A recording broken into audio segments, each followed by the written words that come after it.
How's it going, YouTube? Dr. V here today, bringing you week 8 team builder for the Pokemon Masters Cup. And this week we are in a very important battle. We are up against Jspecks and the Hampden Hydreigons. So this is a division. It's a divisional match, and it really means a lot to both of us. We both really need this in order to hopefully make the playoffs. Right now, as it stands, Misty is ahead by 1 game on us, and we are tied with Jspecks for the win. But we did beat him the first time around, so we do have the tiebreaker so far, and hopefully we can own that tiebreaker and get back into play for first spot in our division. Yeah, this is honestly for both of us. If whoever loses this one is gonna have a really tough time getting into the playoffs with only 2 weeks left. So it's gonna be tough, but I think I've put together a pretty decent team. So let's get started with this. Alright, so first off, we have a really interesting Pokemon that I just realized I put the wrong item on. So let me change that real quick. So we have Daenerys the Starmie. She put in a lot of work when Verd used her, and it's a really good counter to a lot of his team. She can live a hit or two, and then she can just do her attacks and everything. But yeah, we have leftovers with Natural Cure, of course, in case he tries to go for Will-O-Wisp, Thunder Waves. We can switch in and then switch right back out and try to prevent our team from getting hazards and poisoned, burned, etc. But yeah, so you can see from the moveset, I'm actually going with a physically offensive Starmie. I know this is really not the normal here, and that it's probably not something that most people would do with a Starmie, considering her special attack is 25 points higher at base 100. Yeah, we're going with Waterfall, Avalanche, Recover, and Rapid Spin. Now, my reasoning for this is mostly I want to catch him off guard. He knows I have a lot of special attackers as well as physical attackers, and who's going to expect a physical Starmie, honestly? Like, he'll probably switch into his physical, he'll switch in with his special defensive wall, hoping that just to eat up a Scald or something, and yeah, a Waterfall can flinch, so I really like this set. I think it's going to be interesting to use it, and yeah, that's pretty much all I have to say about Daenerys. So next up, we're moving on to our next Pokemon, which is Chris Brown the Primate.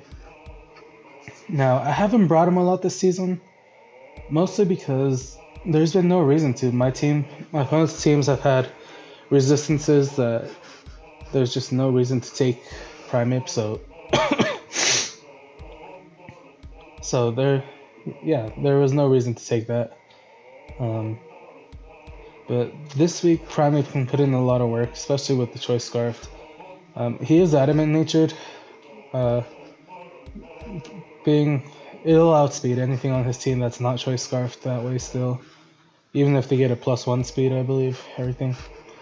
It'll outspeed most things still, but there's just no reason to not make him max speed when you can get most attack out of him.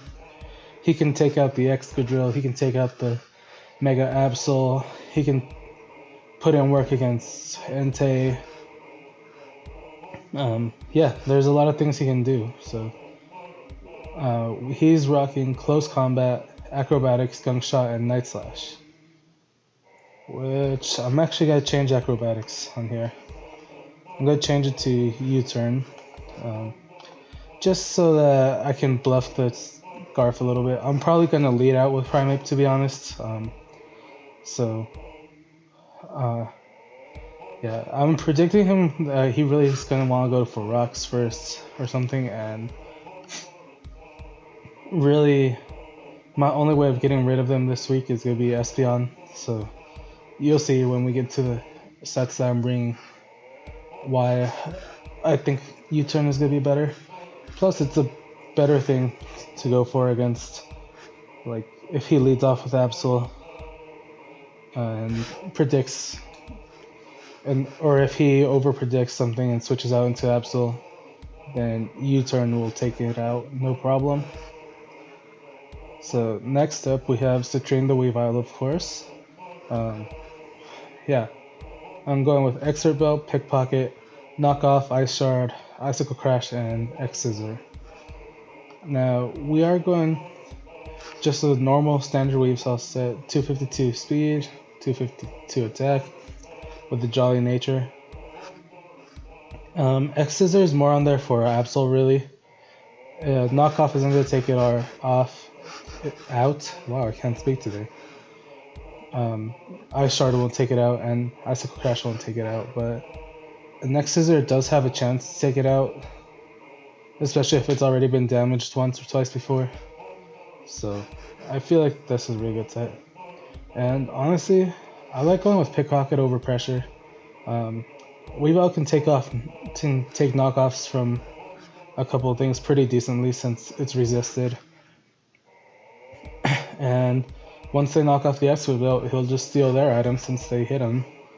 And it works out pretty well when I've tried it on a showdown. So hopefully, maybe it'll pay off and take an item that he really needs. Maybe it won't. We'll see. Yeah. So next up, we have Soul Gazer the Espeon. Yeah. And again, I did not seem to change this, so excuse me while I edit that real quick. So he is rocking the Colbur Berry with Magic Bounce, Dazzling Gleam, Grass Knot, Psyshock, and Substitute. Now this set is, I really like this set. Honestly, like I had some help with this set, and they recommended I go with Substitute and Colbur Berry with it.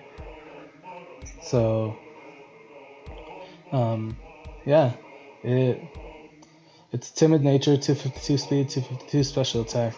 Dazzling Gleam takes out the Mega Absol. Grass Knot takes out the, what's it called? Mamoswine. Sorry, my mind blanked. Psyshock is just there for coverage, really. It's stab, it'll do some damage, and can probably take. No, it can't take out, but it'll do some damage with there. Alright, and next up, we have Loki the Togekiss. So yeah, now you can see his moveset, and really it's there more to bluff the defog than anything, but I made this Togekiss specifically in order to be able to take a Rock Slide, Icicle Crash, and it can take one Icicle Crash and one Ice Shard. Yeah, Ice Shard. It can take one of each from up the Mamoswine. It can take a Rock Slide fairly easily from the Mamoswine. So this thing is really here to counter Mamoswine. Like, I really doubt he'll be expecting that counter, so it will take out Mamoswine after Icicle Crash or Rock Slide. Not sure if he'll take it out after Ice Shard. There's a chance, but I really doubt it. But yeah, we're going with Air Slash, Roost, Grass Knot, and Counter on here. So we are going with a Bold Nature to make it physically defensive. 126 in special attack, 130 in HP. I'm fine with that EV spread, and I think it'll really change up what it can do. So yeah. That's about all I have to say. Switching back to Soul Gazer real quick. Yeah, this thing is mostly made for the Mega Absol. It's definitely good. Mega Absol is definitely gonna be his switching on this. Say he has out something out that's at a lower health and that Side Shock will take out. My team outspeeds most of his naturally, so unless he's scarfed on something, he's not going to want to stay in. So then I'm free to go for a substitute that first turn, and then obviously he'll go for a Sucker Punch or something, or maybe he'll want to set up Sword Dance, predicting me to switch out, and Dazzling Gleam by Absol. That's nothing else to it, really. Alright, and now for our last Pokemon, we have Fianet the Rotom Heat. And again, I did not switch the Assault Vest off. I am slacking today, I apologize. But yeah, we're going with Leftovers, Levitate, then our moveset is actually really interesting this week. I'm going with Dark Pulse, Hidden Power, Grass. I'm switching that to Ice actually. Hidden Power Ice, Pain Split, and Will-O-Wisp. Now, I'm going with Dark Pulse and over Volt Switch and Thunderbolt just because he has that Thunderous, and with the Volt Absorb, it's going to be his switch in every time really. So there's really no point. And this thing being especially defensive can take that Thunderous on no problem. Pain Split in case he gets one of his bulkier mons out. Like if he brings Slowbro or Tangrowth and switches them out and in for Regenerator, this thing will take full advantage with going for Pain Split. Then Will-O-Wisp just allows me to cripple some of his most threatening mons.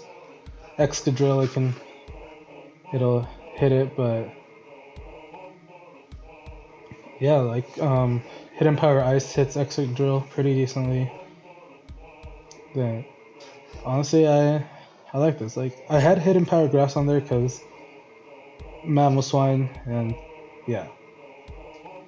So yeah, that's my team this week. It's an interesting team to say the least. I think my most important mons this week will be Primeape and Togekiss, really.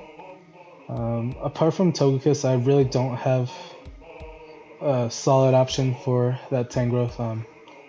Weavile can take it on pretty decently, but it's not gonna be good if he has some type of physical attack on there, like last week when we got Wake Up slapped by that Alomomola. That was pretty terrible for us. So yeah, that's my team this week, and I think we'll actually be able to pull out a victory here with this, especially if we can keep the surprise that Primeape is scarfed for a while. So yeah, until next time, see ya.